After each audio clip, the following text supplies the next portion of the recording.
Assalamualaikum warahmatullahi wabarakatuh. Halo, halo, apa kabar? Saya Hersu Beno Arif. Ini ceritanya bisa gawat ini ya, kasus kekerasan aparat terhadap para pengunjuk rasa yang mengakibatkan sejumlah orang atau sejumlah anak muda, beberapa di antaranya mahasiswa yang meninggal dunia ini atau tewas ya, nggak jangan kita sebut tewas lah ya, wafat begitu ya. Nah, karena Perserikatan Bangsa-Bangsa ini melalui Komisi Hak Asasi Manusianya mendesak pemerintah Indonesia untuk melakukan investigasi menyeluruh terkait dugaan kekerasan yang berlebihan oleh aparat keamanan saat berlangsung gelombang protes yang melanda pada Agustus 2025. Ini bunyi siaran persnya seperti itu ya. Kenapa saya sebut bisa gawat? Ini kan ada kaitannya dengan Presiden Prabowo pada pekan ketiga bulan ini akan terbang ke New York untuk menghadiri General Assembly atau sidang umum Perserikatan Bangsa-Bangsa dan akan menyampaikan pidatonya gitu. Dan ini pidatonya nggak main-main karena ini adalah pidato perdana dari Pak Prabowo dan sekaligus juga pidato perdana setelah 10 tahun atau satu dasawarsa selama pemerintahnya Jokowi itu nggak ada seorang presiden atau Jokowi tepatnya nggak hadir di PBB. Jadi ya kalau kemudian Komisi HAM PBB memperingatkan itu, mendesak agar pemerintah Indonesia melakukan itu, jadi nggak boleh dianggap main-main. Jadi rekomendasi atau desakan itu harus segera dilakukan. Kalau dalam siaran persnya itu, Komisi HAM PBB itu menyatakan setidaknya, mereka katanya pada protes yang melanda pada Agustus 2025, yang dipicu oleh kemarahan atas tunjangan perumahan anggota Dewan Perwakilan Rakyat itu telah menewaskan setidaknya 6 orang, sedikitnya 6 orang.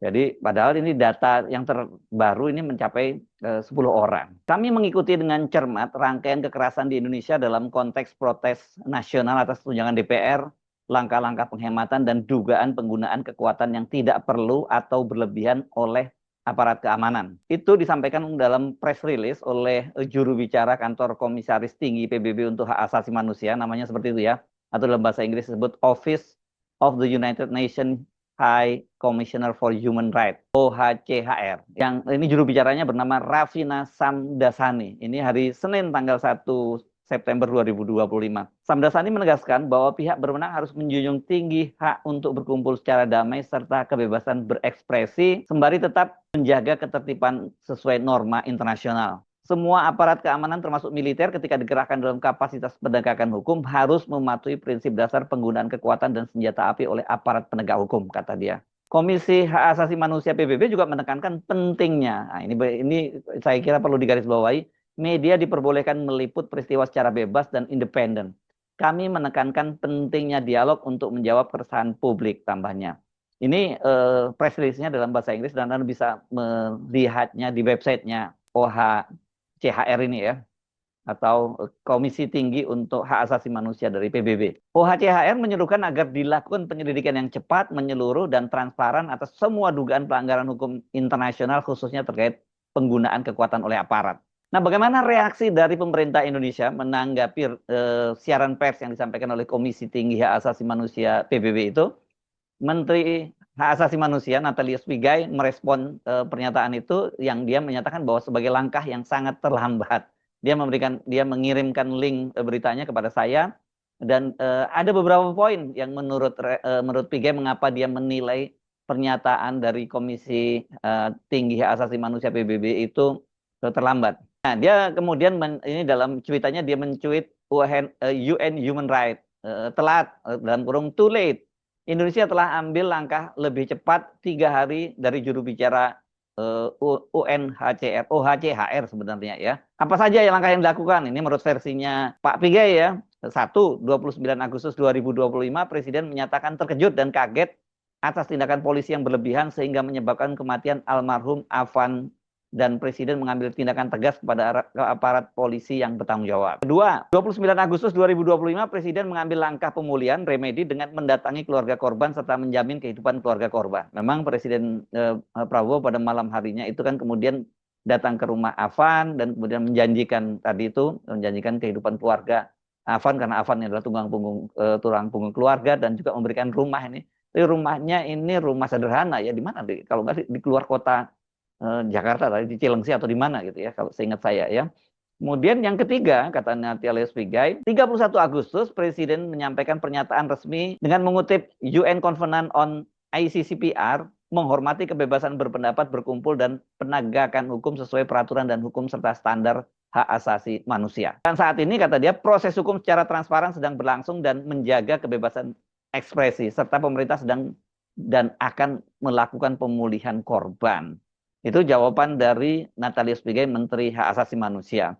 Nah, kalau tadi PBB itu datanya memang masih 6 orang, tapi sesungguhnya perkembangan terbaru ini datanya menurut catatan media korban tewas selama aksi unjuk rasa sejak tanggal 25 sampai 31 Agustus, karena unjuk rasanya ini kan tidak hanya terjadi di Jakarta tapi di berbagai daerah, dan itu juga berlangsung sampai tanggal setidaknya sampai kemarin hari Ahad 31 Agustus, itu tercatat ada 10 orang yang meninggal dunia. 4 atau setidaknya 2 lah, diantaranya melibatkan aparat kepolisian. Pertama adalah Afan Kurniawan, ini driver ojol, ini yang masih muda usia, umur 21 tahun. Dia gugur, wafat karena dilindas oleh kendaraan taktis dari anggota Brimob, yakni Barakuda. Ini terjadi di kawasan Pejompongan, Jakarta Pusat pada tanggal 28 malam ya. Dan ini kemudian membuat eskalasi kemarahan massa di Jakarta. Kedua, ini Andika Lutfi Falah. Ini umurnya 16 tahun, siswa kelas 11 SMK Negeri 14 Tangerang. Ini asalnya Tiga Raksa, Banten.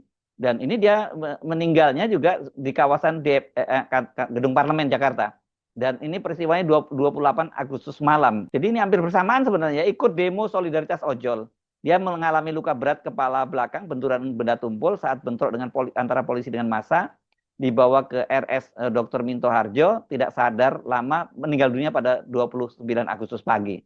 Jadi dia meninggalnya itu baru pada pagi harinya, tanggal 29. Yang ketiga, Reza Sandi Pratama, mahasiswa Amikom Jogja yang tewas ketika berlangsung unjuk rasa di Mapolda Daerah Istimewa Yogyakarta pada Ahad 31 Agustus.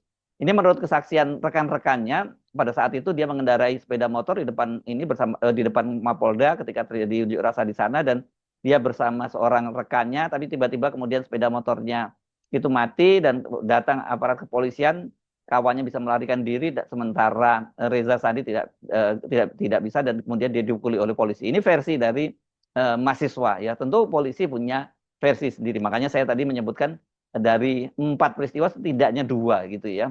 Yang keempat ini mahasiswa Universitas Negeri Semarang, Iko Julian Yunor, yang meninggal dunia pada hari Ahad 31 Agustus dini hari. Polisi menyatakan Iko meninggal dunia dalam sebuah kecelakaan. Namun teman-teman dan keluarga Iko itu curiga karena banyak lebam-lebam, dan katanya ketika berada di rumah sakit, dia ketika siuman sempat berteriak-teriak agar jangan dipukuli oleh petugas. Ini menurut versi rekan-rekannya ya. Tapi ini kalau menurut polisi, ya ini karena kecelakaan. Tapi rekan-rekan Iko ini curiga karena ya dia meninggal di tangan polisi begitu. Dan menurut keluarganya Iko itu memang ikut unjuk rasa pada hari Sabtunya, itu ikut unjuk rasa bersama teman-temannya.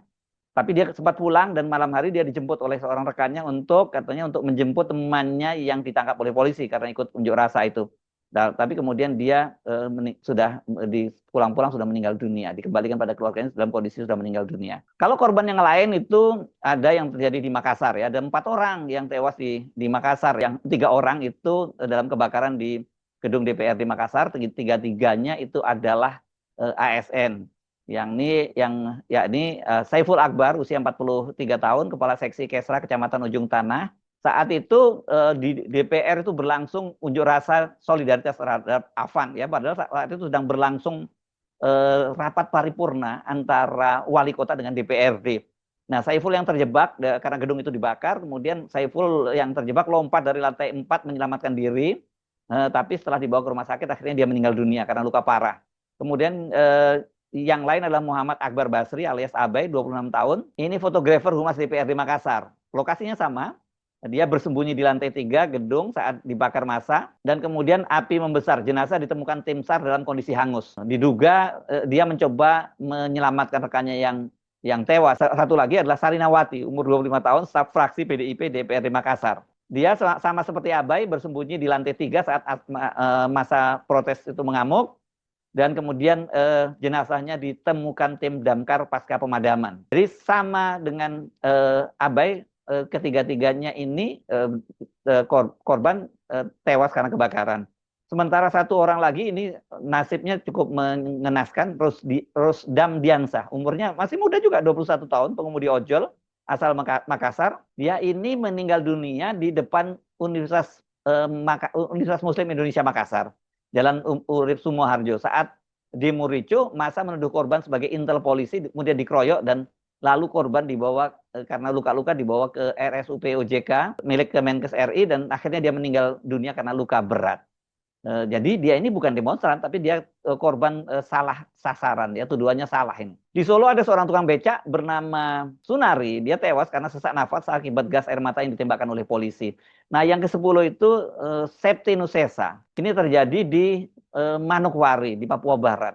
Pada malam itu tanggal 28 Agustus malam itu pendemo melakukan blokade ini, dan kemudian masa bentrok dengan polisi dan Septinus ini meninggal dunia akibat terimbas gas air mata dan dampak bentrokan. Penjelasannya seperti itu. Nah, soal ini seperti dikatakan tadi oleh Natalis Pigai mengenai wafatnya Afan Kurniawan yang mengakibatkan eskalasi kemarahan rakyat di Jakarta, itu kan polisi telah menahan dan memeriksa mereka yang terlibat. Itu ada 7 orang anggota Brimob dan pangkat tertinggi adalah komisaris polisi ini atau mayor kalau di militer, dan mereka ini sudah disidang kode etik dan dinyatakan dia melanggar kode etik dan kemudian dihukum patsus atau penempatan khusus 20 hari. Ini ditahan gitu maksudnya ya, selama 20 hari. Ini yang membuat kemudian banyak orang marah kenapa orang melakukan pelanggaran seperti itu hanya dihukum patsus 20 hari. Tapi menurut Kepala Divisi Propam Mabes Polri Irjen Pol Abdul Karim, ini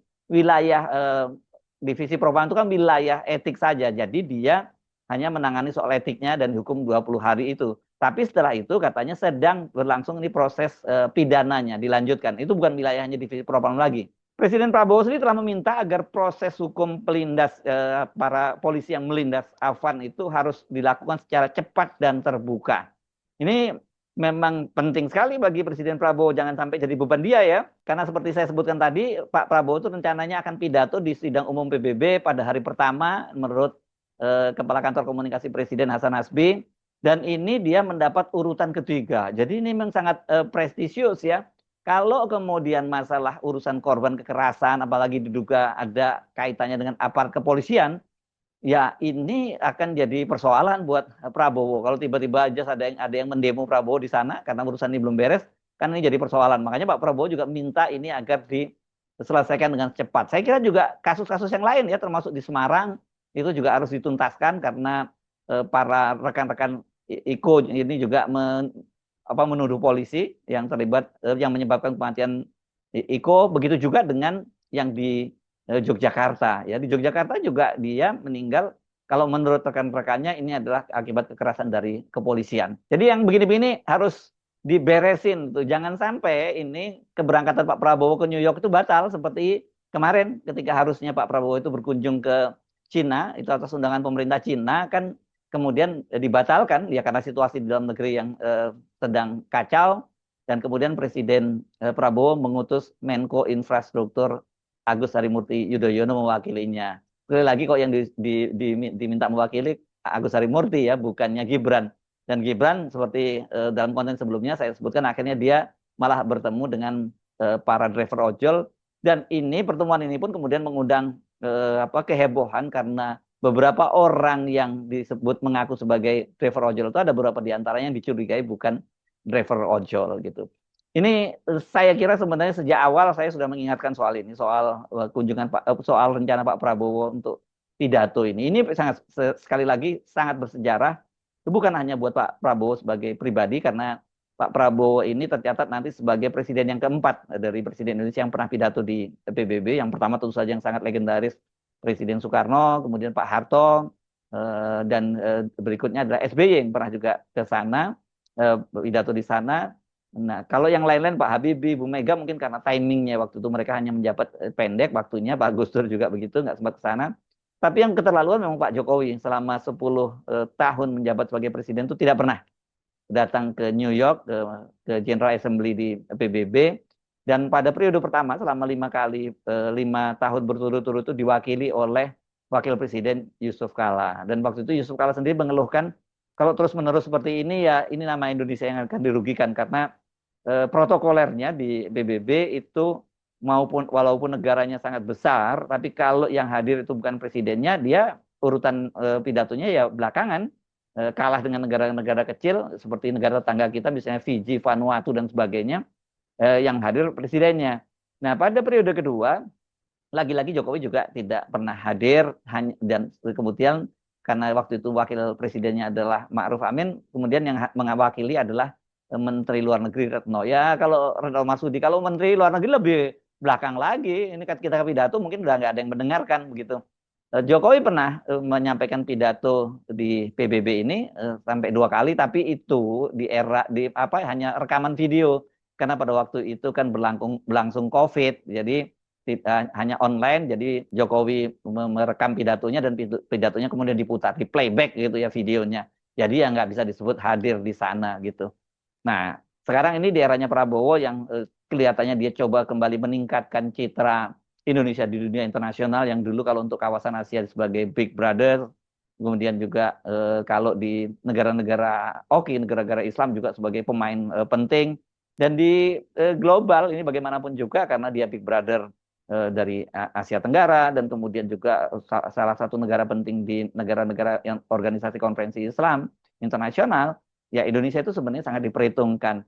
Nah kalau gara-gara ini nanti kemudian Prabowo batal karena kasus sekarang ini, kasus banyaknya korban yang menurut versi human right-nya PBB ini adalah akibat aksi kekerasan dari aparat, ya ini tentu saja sangat disayangkan, dan ini buat Prabowo pasti akan sangat mengecewakan sekali.